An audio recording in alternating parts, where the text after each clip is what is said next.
नमस्कार। इस दिन हम बता रहे रहन कि मानसून पढ़ा जाए।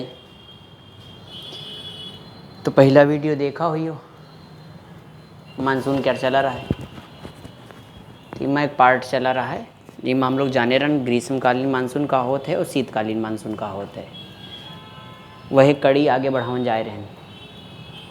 बस एक काम करो, थोड़ा शेयर करो वीडियो का और सब्सक्राइब करो।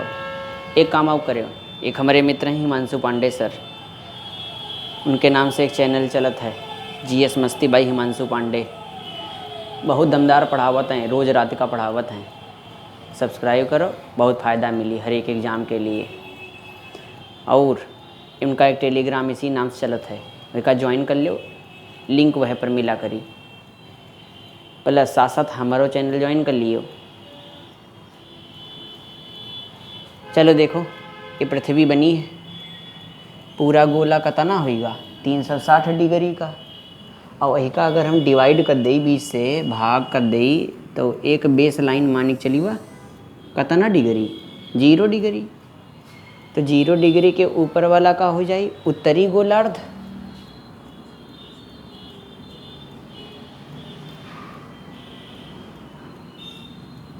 और नीचे वाला का हो जाए दक्षिणी गोलार्ध।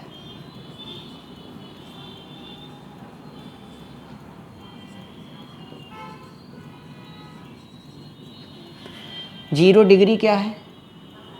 भू मध्य रेखा।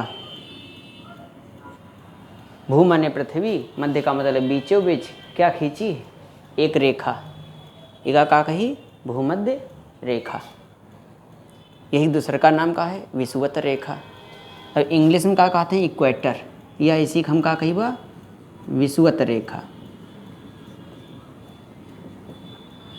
फिर देखिए पूरे सौर मंडल का सेंटर पॉइंट कौन है? सूर्य है।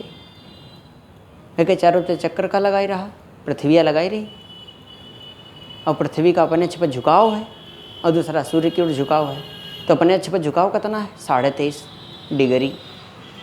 23.5 डिग्री मतलब का होगा उत्तर भी और दक्षिण भी, क्योंकि ये डायरेक्शन का हुई गई ईस्ट, अय्या का हुई गई वेस्ट, ऊपर वाली नॉर्थ, नीचे वाली साउथ। तो एक झुकाव हम उत्तर की ओर पढ़ीबा और दूसरी ओर कहाँ पढ़ीबा? दक्षिण की ओर। तो एक झुकाव हम कहाँ पढ़ा? उत्तर की ओर, नॉर्थ। एका का आते हैं कर्क रेखा, या कर्क है या मकरवा है, नीचे वाली मतलब मकर रेखा।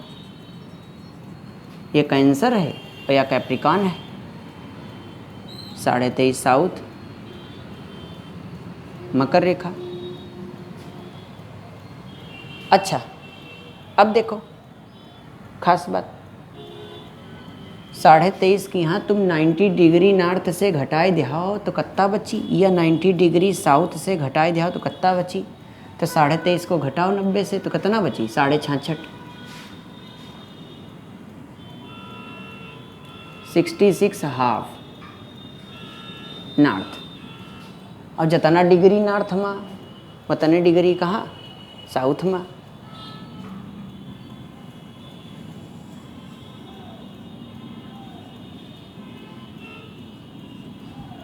ईका का कहते हैं आर्कटिक सर्कल, ऐका का कहते हैं अंटार्कटिक सर्कल।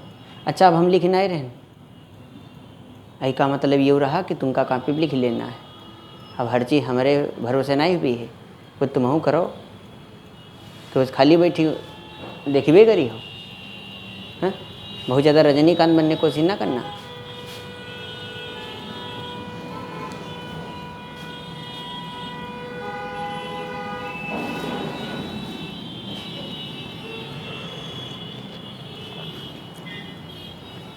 अच्छा, तुम सोचते हो कहाँ चले गए? चाय पहन गए रहन। तुम तो सुबह खाई पे भई हो, इन पूछो का हालत भाई। चाय मिली सुबह से, टाइम जाओ कत्ता हुईगा 11:15 हुईगा, और सुबह मिली का चाय है। तुमका तो मिली का हुई है। आओ तो हाँ, हम का बतावा हर चीज़ लिखना है सकित तुम का लिखिबे परी है। अब देखो खास बात का है 0 डिग्री पर सूर्य यहाँ लिखे दे सन 2 तारीखन का सीधे चमकत है। एक चमकत है 22 मार्च का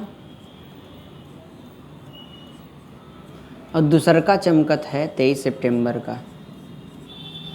अच्छा, जब सन यहाँ वर्टिकल हुई यानी यहाँ लंबवत हुई है, सीधे चमकी है 0 पर, तो जितना रोशनी वो दे रहा हुई उत्तरी गोलार्ध का वतने रोशनी कहाँ दे रहे हुए दक्षिणी गोलार्ध का।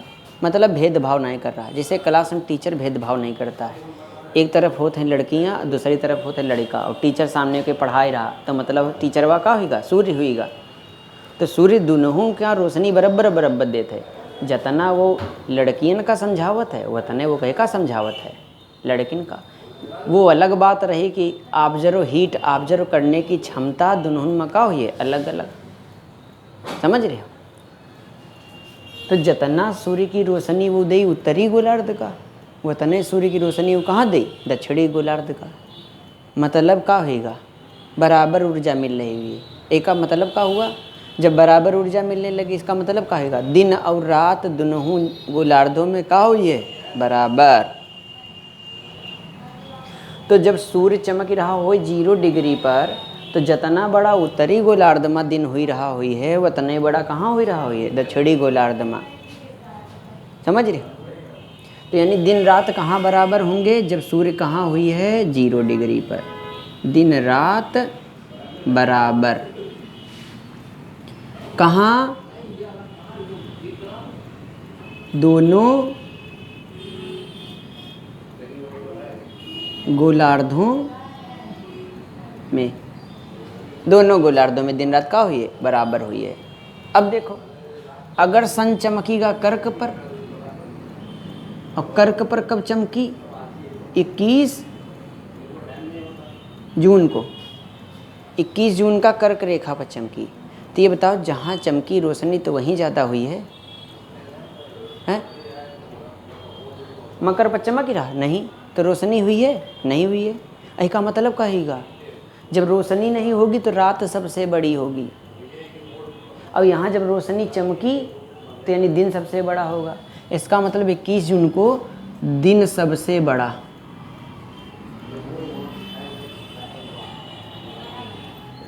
और दिन बड़ा होगा तो दिन की अपोजिट का होता है रात होता है। तो यहाँ रात क्या हो जाएगी सबसे छोटी, रात सबसे छोटी। कब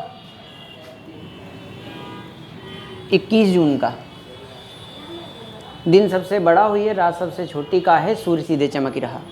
और अगर वही तुलना 21 जून की मकर रेखा पर करो कि 21 जून का मकर रेखा पर का हो रहा हुई है तो यहाँ तो सूर्य चमक ही नहीं रहा, तो मतलब दिन सबसे छोटा हो जाए, दिन सबसे छोटा। तो रात फिर का हो जाए रात सबसे बड़ी। अब मकरवों पर सूर्य चमकत है, मकर पर कब चमकत है तो 22 दिसंबर का सन वर्टिकल होता है लंबवत होता है कहाँ मकर रेखा पर। तो फिर 22 दिसंबर को यहाँ का हो रहा हुई, इसका मतलब ये हुआ कि 22 दिसंबर का यहाँ सूर्य की रोशनी कहीं का ज़्यादा मिल रही मकर रेखा का यहाँ। तो यानी यहाँ दिन हो जाएगा सबसे बड़ा, दिन सबसे बड़ा। तो रात का हो जाए रात सबसे छोटी। अब 22 दिसंबर का अगर कर्क पर तुलना करो कि 22 दिसंबर का कर्क पर का चल रहा है तो जानते हो कर्क रेखा भारत से गुजरत है दिसंबर में, अपने आप में जाड़ा लागत है हैं मैं कब कब हो ही जाओ बिल्कुल। तो यहाँ का रोशनियाँ पहुँची सूर्य की, यहाँ कहाँ पहुँच जाएगी। तो जब रोशनी नहीं पहुँचेगी तो रतवा का हो जाएगी बड़ी हैं, मर फैलाई रजैया सो मर दिन रात एक कर दो तो रात का हो जाए यहाँ सबसे बड़ी। तो यहाँ होगी रात सबसे बड़ी। और अगर रात बड़ी हो गई तो दिन का हो जाएगी, दिन सबसे छोटा। कितना सरल है, हैं? कच्चा याक वाला काम है। देखो फिर देखिए एक बार, 3 रेखाएं हम लोग पढ़िए थे, भूमध्य रेखा, कर्क रेखा, मकर रेखा। अगर सूर्य सीधे चमक रहा भूमध्य पर तो यानी दोनों गोलार्धों को रोशनी का मिल रही बराबर बराबर। तो दिन और रात कब बराबर हुई, जैसे हम कहते हैं भारत में दिन और रात कब बराबर होंगे, तो या तो हुई है 22 मार्च का दिन रात बराबर, या तो कब हुई है 23 सितंबर का बराबर। समझ रहे हो? कहा सूर्य कहाँ सीधे चमक रहा, 0 पर, और 0 चमक रहा तो दोनों जगह रोशनी का दे रहा हो ये बराबर। तो जितना बड़ा दिन हुई उतने बड़ा रात हुई है दोनों गोलार्धन में। अब अगर मान लो 21 जून का कर्क रेखा पर चमक गया तो सूर्य जहाँ चमकी रोशनी वो ज़्यादा मिल रहा हो ये, यानी दिन बड़ा हो जाए। तो 21 जून का रोशनी ज़्यादा कहाँ मिल रही, कर्क रेखा पर। रोशनी ज़्यादा मिलने का मतलब दिन सबसे बड़ा तो रात सबसे छोटी, क्योंकि दिन के अपोजिट का होता है रात। तो दिन सबसे बड़ा, रात सबसे छोटी। अब कर्क की तुलना किससे कर रही हो, मकर से। तो कर्क जस्ट अपोजिट होते हैं मकर के। तो यहाँ दिन अगर सबसे बड़ा है तो फिर यहाँ दिन सबसे छोटा हो जाएगा। उसी दिन को 21 जून का दिन है, 21 जून को यहाँ सूर्य रोशनी नहीं मिले, जो सूर्य रोशनी नहीं मिल रही तो रात सबसे बड़ी हो जाएगी तो दिन सबसे छोटा।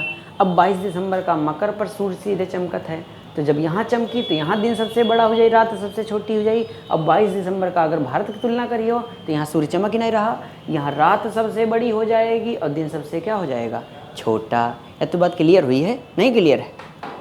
देखो कितना छोटा और कितना सरल टॉपिक है। मानसून की शुरुआत कर रहे हैं तो कम दिन और रात तो जान लो कम से कम बढ़िया बेहतरीन है। शायद समझ गई हुई हो, उम्मीद तो यह करी। अब अगर समझ गए हो तो तनी बढ़ाओ का शेयर सब्सक्राइबर ये सब बढ़ाओ बढ़िया। हम बहुत विधि आराम से चली, वो हमका जल्दीबाजी कोई नहीं है, बहुत आराम से। लेकिन ऐसा कोई टॉपिक नहीं है जो समझ में ना हो, ऐसा लगी कक्षा एक ही वाला चल रहा, पूरा मानसून ख़त्म कर रही हो। सिर्फ पूरा मानसून नहीं, पूरी ज्योग्राफी ख़त्म करी हो और पूरी इतिहास ख़त्म करी हो। हम दूंगा कक्षा 5 वाली फीलिंग ना होने देबो, हमेशा लगी कक्षा एक ही वाली चीज़ चल रही। बहुत सरल, देखो कितना सरल है। चलो फिर सब्सक्राइब करो, हम रखे रहें। धन्यवाद।